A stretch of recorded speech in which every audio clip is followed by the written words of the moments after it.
Poco X3 vs Realme 7 Pro இதுதான் இன்றைக்கி நம்ம பார்க்க போகிறோம். ஏன் இந்த ரெண்டு ஃபோன்ஸ் அப்படின்னா, இந்த ரெண்டு ஃபோன்ஸ் கிட்டத்தட்ட ரொம்ப சிமிலராக ப்ரைஸ் ஆகிருக்கு. சொல்லப்போனால் Poco X3 ரொம்பவே இன்னும் சீப்பாகவே ப்ரைஸ் ஆகிருக்கு. பட் எந்த ஃபோன் இது தேவைன்னா அதுன்னு இந்த பேட்டிலில் பார்த்துருவோம். வாங்க பார்க்கலாம்.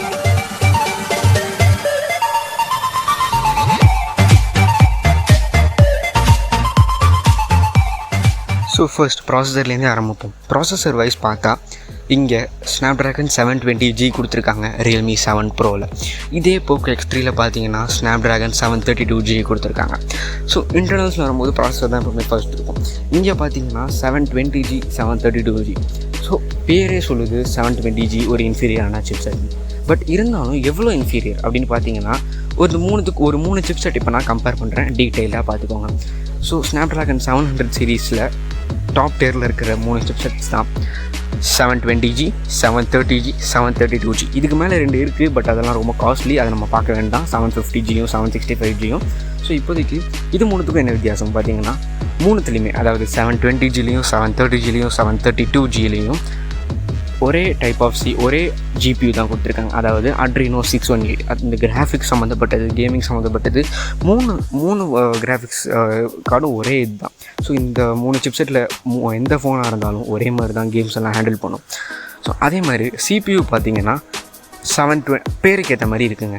அதாவது 720ல் கொஞ்சம் கம்மியான CPU பர்ஃபார்மன்ஸும் 720லேருந்து ஒரு 1% இல்லாட்டி 2% CPU பர்ஃபார்மன்ஸை கொஞ்சம் ஏற்றுனா 730G.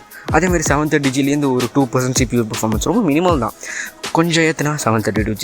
ஸோ பர்ஃபார்மன்ஸ் இன்க்ரீஸ் இருக்குது. பட் எவ்வளோனா டே டு டே யூசேஜில் நீங்கள் கொஞ்சம் கூட அதை நோட்டீஸ் பண்ண முடியாத அளவுக்கு ஒரு டிஃப்ரென்ஸ் தான். இன்கேஸ் நீங்கள் CPU இன்டென்சிவ் டாஸ்க், அதாவது பெரிய வீடியோ ரெண்டரிங் அந்த மாதிரி எதுவும் பண்ணிங்கன்னா கூட டிஃப்ரென்ஸ் தெரியும். எப்படின்னா ஸ்னாப்ட்ராகன் 732G ஒரு 2-3 செகண்ட் ஃபாஸ்ட்டாக இருக்கலாம், அவ்வளோதான். ஸோ டே டு டே யூசேஜில் இது ரெண்டுக்கும் அவ்வளோ வித்தியாசம் இல்லை. ஸ்னாப்ட்ராகன் 720Gலேயும் ஸ்னாப்ட்ராகன் 732Gலேயும் புதுசான ஏஐ என்ஜின் இருக்குது, அதாவது ஆர்டிஃபிஷியல் இன்டெலிஜென்ஸ் என்ஜின் இருக்குது. ஸோ இது நீங்கள் ஃபோட்டோ எடுக்கும்போது இந்த மாதிரி பல விஷயத்தில் யூஸ் ஆகும். இந்த விஷயம் 720Gலேயும் 732Gலேயும் நல்லா இருக்குது, 730Gயில் கம்மியாக இருக்குது. ஸோ இந்த மாதிரி மாற்றி குழப்பி வச்சுருக்காங்க குவால்காம். பேசிக்காக நார்மலாக நம்ம அண்டர்ஸ்டாண்ட் பண்ணிக்க வேண்டியது என்னென்னா, மூணுமே ஒரே சிப்செட்னே வச்சுக்கோங்க. பேருக்கு ஏற்ற மாதிரி கொஞ்சம் இந்த CPU பர்ஃபார்மன்ஸ் மட்டும் 1% 2% அதிகமாக குறையும். ஸோ இந்த விஷயத்தில் என்னதான் இருந்தாலும் Poco X3க்கு ஒரு அப்பர் பாயிண்ட் இருக்குது. பட் மக்கள் புரிஞ்சுக்கணுன்றதுக்காக இதை நான் சொல்கிறேன். செகண்ட் பாயிண்ட், ரேம் வேரியன்ஸ் இதெல்லாம் பார்த்தீங்கன்னா அதே மாதிரி தான் கொடுத்துருக்காங்க. ப்ரைஸ் டு பர்ஃபார்மன்ஸ் பார்க்கும்போது தான் Poco பேஸாகவே 6+64 தராங்க, அப்புறம் வந்து 6+128 தராங்க, அப்புறம் 8+128 தராங்க. ஸோ இது எல்லாமே 17,000 18,500 21,000 அந்த மாதிரி போகுது. இதே பார்த்தீங்கன்னா ரியல்மி வந்து ஸ்டார்டிங்கே 20,000 வச்சுட்டாங்க. அந்த 20,000க்கு 6GB ரேமும் 128GB ஸ்டோரேஜும் தராங்க.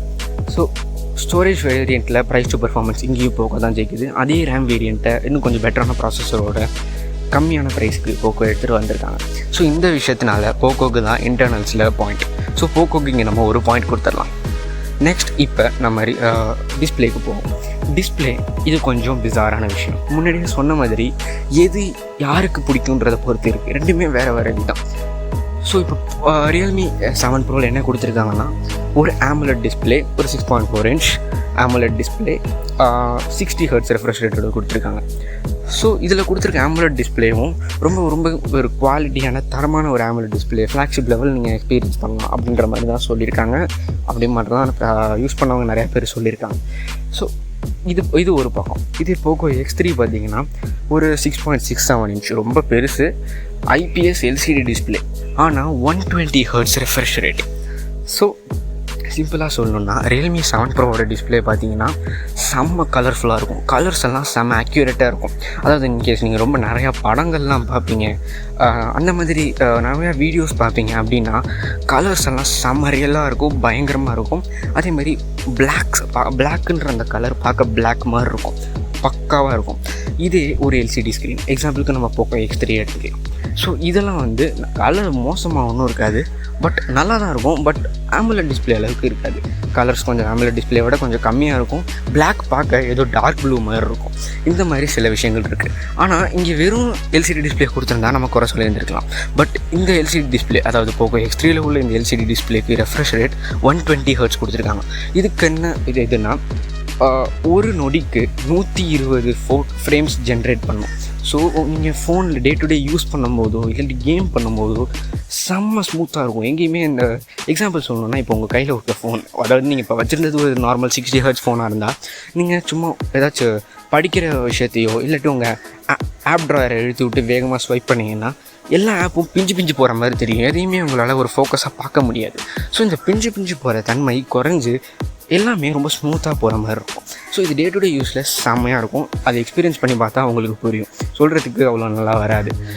ஸோ இங்கே நீங்கள் தான் டிசைட் பண்ணணும், உங்கள் ஸ்க்ரீன் ரொம்ப ஸ்மூத்தாக இருக்கணும். நீங்கள் நிறைய கேம்லாம் பண்ணுவீங்க, ஸோ கேமில் வந்து கேமிங் ரொம்ப நல்லா ஸ்மூத்தாக செம்மையாக வந்தால் நல்லாயிருக்கும் அப்படின்னு நீங்கள் நினச்சிங்கன்னா Poco X3 உங்களுக்கு. பட் நிறையா படம் பார்ப்போம், முக்கியமாக நிறைய யூடியூப்பில் வீடியோஸ் பார்ப்பேன், ஹெச்டிஆர் கண்டென்ட் பார்ப்பேன். இந்த மாதிரி நான் ஒரு கண்டென்ட் மட்டும் பார்க்குற ஒரு ஆளாக இருந்தீங்கன்னா உங்களுக்கு AMOLED டிஸ்பிளே கண்டிப்பாக நல்லாயிருக்கும். அந்த 60 ஹெர்ட்ஸ் நீங்கள் அவ்வளோவா கவலைப்பட மாட்டீங்க. சில கேமர்ஸ்க்கு ரெஃப்ரெஷ் ரேட்டை விட கலர்ஸ் பிடிக்க வாய்ப்பு இருக்குது, ஸோ நீங்கள் அதுக்கு போகலாம். ஸோ அதனால் டிஸ்பிளேன்னு வரும்போது இங்கே நான் யாருக்கு பாயிண்ட் கொடுக்குறதுனே தெரியல, ஆனால் 2 பேருக்குமே ஒரு பாயிண்ட் கொடுத்துருவோம். நெக்ஸ்ட் மீடியா கன்சம்ஷன் பற்றி பேசும்போது ஸ்பீக்கர்ஸ் பற்றி பேசுவோம். எப்போவுமே நம்ம ஸ்பீக்கர்ஸ் பற்றி அவ்வளோ பேச மாட்டோம், ஏன்னா எல்லாருமே அண்டர் 20Kல ஒரே மாதிரி ஸ்பீக்கர்ஸ்லாம் கொடுத்துருப்பாங்க. பட் இந்த தடவை 2 ஃபோன்லையுமே டூவல் ஸ்டெரியோ ஸ்பீக்கர் செட்டப் கொடுத்துருக்காங்க. ஸோ டால்பி அட்மாஸ் இந்த மாதிரி சில விஷயங்கள்லாம் அட்வான்டேஜ் எடுத்துக்கலாம். மேலே ஒரு ஸ்பீக்கர், கீழே ஒரு ஸ்பீக்கர். ஸோ ஸ்பீக்கர்ஸ் 2த்துலேயுமே தரமாக இருக்கும். ஸோ மீடியா எக்ஸ்பீரியன்ஸ் 2த்துலேயுமே சூப்பராக பண்ணியிருக்கேன். இந்த ஒரு காரணத்தினால 2த்துக்குமே ஒரு பாயிண்ட் கொடுத்துடலாம் ஸ்பீக்கர்ஸ்க்கும். ஸோ நெக்ஸ்ட் இப்போ நம்ம என்ன பார்க்கணுன்னு பார்த்தா பெர்ஃபார்மன்ஸ் பார்த்தாச்சு, டிஸ்பிளே பார்த்தாச்சு. போனால் வித்தியாசமாக இன்றைக்கி நம்ம ஸ்பீக்கர்ஸ் கூட பார்த்துருக்கோம். வேறு என்ன இருக்குது அப்படின்னு பார்த்தா கேமராஸ் தாங்க.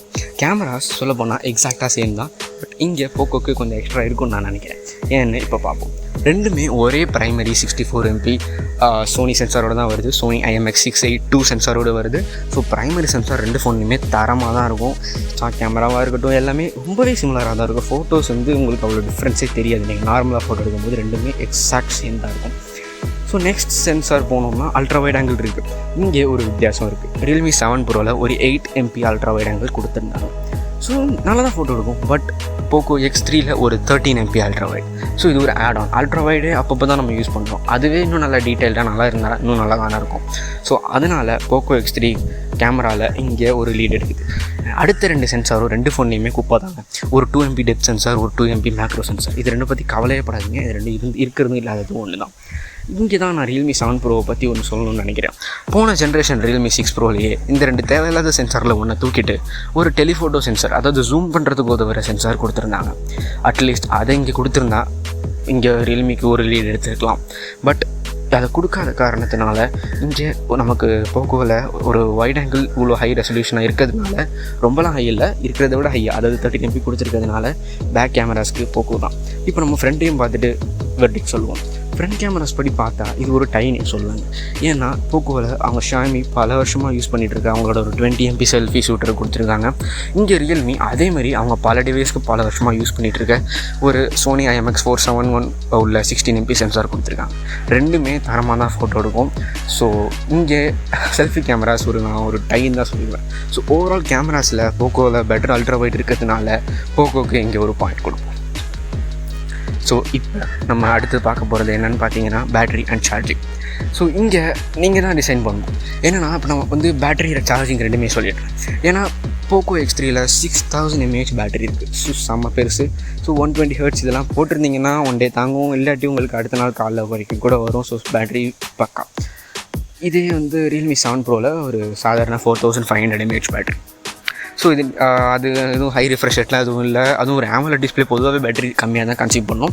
ஸோ பேட்டரி லைஃப் அதுலேயும் கொஞ்சம் எக்ஸ்ட்ராவாக தான் எக்ஸ்பெக்ட் பண்ணுறோம். அதாவது 1 டே கன்ஃபார்ம் வந்துடும், தாண்டி கூட வர வாய்ப்பு இருக்குது. பட் இருந்தாலும் இங்கே சார்ஜிங் பார்த்தீங்கன்னா போக்கோவில் ஒரு 33 வாட் ஃபாஸ்ட் சார்ஜர் கொடுத்துருக்காங்க. Realme 7 Proவில் ஒரு 65 வாட் சார்ஜர் கொடுத்துருக்காங்க. ஸோ இங்கே நீங்கள் தான் சூஸ் பண்ணணும். உங்களுக்கு அதிக கெப்பாசிட்டி தேவையா இல்லை அதிக ஃபாஸ்ட் சார்ஜிங் தேவையான. பட் இங்கே நம்ம கொஞ்சம் ப்ராக்டிக்கலாக யோசிச்சு பார்ப்போம். நான் முன்னாடியே சொன்ன மாதிரி LCD ஸ்க்ரீன் நிறையா பேட்டரி இருக்கும். அதே மாதிரி ஒரு ஹை ரெஃப்ரெஷ் LCD ஸ்க்ரீன் ரொம்பவே அதிகமாக பேட்டரி இருக்கும். ஸோ இதெல்லாம் தாண்டி அந்த 6000 mAh பேட்டரியே ஓரளவுக்கு எவ்வளோ தூரம் வருமோ அதே மாதிரி Realme 7 Proவோட AMOLED அதுவும் low refresh rate 60 Hz screen ரொம்பவே கம்மியாக தான் பேட்டரி கன்சியூம் பண்ணும். என்னை பொறுத்த வரைக்கும் ரெண்டுமே எப்படினாலும் ஈக்குவலாக இருக்கும். ஸோ இப்படி பார்க்கும்போது ரியல்மி அட்லீஸ்ட் ஒரு ஃபாஸ்ட்டான சார்ஜிங் ஆப்ஷன் கொடுக்குறாங்க. ஸோ இங்கே எனக்கு ரியல்மிக்கு ஒரு பாயிண்ட் கொடுக்கணும்னு தான் தோணுது. ஆனால் ஓவரால் பார்த்திங்கன்னா இதை நான் ரெண்டுத்தையுமே உண்மையாக டெஸ்ட் பண்ணி பார்க்கறதுனால எனக்கு ஃபஸ்ட் கொடுக்க தோணலை. ரெண்டாவது, இது மறுபடியும் உங்களோட சாய்ஸ் தான். இன்கேஸ் உங்களுக்கு 120 Hz பிடிக்கும்னு நீங்கள் நினச்சிங்கன்னா நீங்கள் போக்கோ தான் போகலான்னு சொல்லுவீங்க. ஸோ அதனால் ரெண்டுமே இந்த இடத்துல ரொம்ப கன்ஃபியூஸ் பண்ணுறதுனால ரெண்டுமே என்னை பொறுத்த வரைக்கும் இதில் ஹை கெப்பாசிட்டி பேட்டரி, இங்கே ஹை கெப்பாசிட்டி சார்ஜிங் கொடுத்துருக்காங்க. அதனால் ரெண்டுமே எனக்கு ஈக்குவல் தான் நினைக்கிறேன். ஸோ ரெண்டுத்துக்கும் இங்கே ஒரு பாயிண்ட் கொடுத்துடலாம். ஸோ என்னடா ரெண்டுத்துக்குமே பாயிண்ட் கொடுத்துட்ருக்கியே, எது தான் வின்னர்னு கேட்டிங்கன்னா நான் முன்னாடியே கிளியராக சொல்லிட்டேன். இது ரெண்டும் அவ்வளோ கம்பேரபிளான டிவைசஸ் கிடையாது. பட் இருந்தாலும் நான் யாருக்கு எதுன்றதை கிளியராக சொல்லிட்டேன்னு நினைக்கிறேன். ஸோ உங்கள் யூசேஜ் படி நீங்கள் சூஸ் பண்ணலாம். ஸோ இப்போ ஃபைனலாக நம்ம ப்ரைஸிங்கையும் பார்த்துருவோம். So Poco X3 starting price முன்னாடியே சொன்ன மாதிரி 17,000க்கு ஆரம்பிக்கிறாங்க. அதே மாதிரி போக்கோ X2 ப்ரைஸை விட பேஸ் வேரியன்ட் கொஞ்சம் கம்மியாக கொடுத்துருக்கிறது போக்கோக்கு நல்ல விஷயம். அதே மாதிரி இப்போ நம்ம Realme 7 Pro ஸ்டார்டிங் ப்ரைஸ் பார்த்தோம்னா 20,000 கொடுத்துருக்காங்க. ரெண்டுத்தோட ஸ்டார்டிங் ப்ரைஸை வச்சு கம்பேர் பண்ணாமல் எந்தெந்த வேரியண்ட்டுக்குன்னு வச்சு பார்ப்போம். பிகாஸ் Realme 7 Pro ஸ்டார்டிங்லேயே 128 கொடுக்குறாங்க. ஸோ இப்போ நம்ம போக்கோ X3 6 + 128GB எடுத்துக்கிட்டோம்னா 18,500 வருது.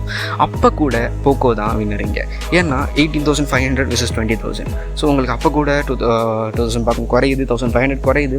ஸோ என்னதான் இருந்தாலும் இங்கே போக்கோ ப்ரைஸில் லீட் எடுத்துருச்சு. ஸோ இங்கேயும் ப்ரைஸிங் வர வழியும் போக்கோக்கு ஒரு பாயிண்ட் கொடுக்கலாம். ஸோ இப்போ நீங்கள் ஓவராலாக பாயிண்ட்ஸ் எல்லாம் பார்த்துருப்பீங்க. எந்தெந்த டிவைஸ்க்கு என்னென்ன பாயிண்ட்டுன்னு ஸ்க்ரீனில் டிஸ்பிளே ஆகும். ஸோ நீங்களே வேர்டிக்ட் எடுத்துக்கோங்க. பட் சில விஷயத்தில் சில பேருக்கு, சில விதமான பீப்புளுக்கு Realme 7 Pro சூட் ஆகும். ஸோ அதை நான் யாருக்குன்றதை வீடியோலேயே நடுவில் சொல்லியிருப்பேன். ஸோ அதுக்கேற்ற மாதிரி உங்களுக்கு Realme 7 Pro சூட் ஆனாலும் Realme 7 Pro இந்த காம்படிஷனை தோற்றுருச்சுன்னு நினைக்காதீங்க. அது சில பேருக்கான ஒரு டிவைஸ்ன்றதுனால அவங்களோட யூசேஜுக்கு வேணால் Realme 7 Pro கூட ஜெயிச்சிருக்கலாம். ஸோ இன்றைக்கி அவ்வளோதான் வீடியோ. ஸோ பேசிக்காக நம்ம ஸ்பெக்ஸ் எல்லாத்தையும் கம்பேர் பண்ணி டெய்லி யூசேஜில் எப்படி இருக்குன்றதை இன்றைக்கி நம்ம பார்த்துட்டோம். இந்த மாதிரி பல சுவாரஸ்யமான கம்பேரிசன்ஸ் வேணும்னா, போக்கோ X3 பற்றி பல வீடியோஸ் வேணும்னா, அதே மாதிரி Realme 7 Pro பற்றி நிறையா வீடியோஸ் வேணும்னு நினச்சிங்கன்னா கண்டிப்பாக இந்த சேனலுக்கு சப்ஸ்கிரைப் பண்ணுங்கள். ஸோ நீங்கள் பார்த்துட்டு இருந்தது அன்ஃபோல்டிங். Thanks lot.